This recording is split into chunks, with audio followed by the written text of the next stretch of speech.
Odamning qulog'ida og'riq bo'lmasa, eshitish nega pasayishi mumkin?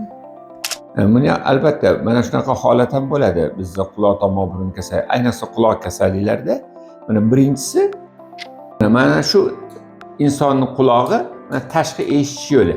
Tashqi eshitish yo'lidan quloqda chiqindi chiqib turadi. Endi uni serniy probka deydi ruschasiga, bizda oltin gugurt tiqig'i deb tarjima qilingan. Mana shu quloqni kiruvishdan ishlab chiqarib turadi. Ma'lum bir kasallikda mana qandli diabet va ayrim modda almashuv kasalliklarida shu ko'p ishlab chiqaradi. Ko'p ishlab chiqarib, shu tashqi eshitish yo'lini bekitib qo'yadi. Bundan keyingi sababi mana nog'ora pardani orqasida 3 ta suyakcha bor.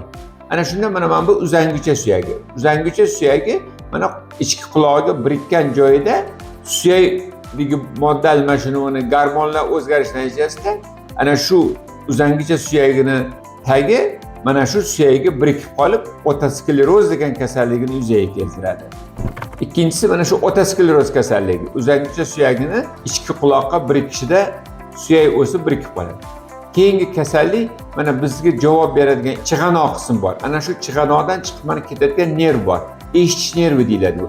Mana eshitish nervida bir nechta xil sabablar orqali shu yerda yallig'lanish prosesi bo'lib, eshitishni pasaytiradi va quloqda shovqin hosil qiladi.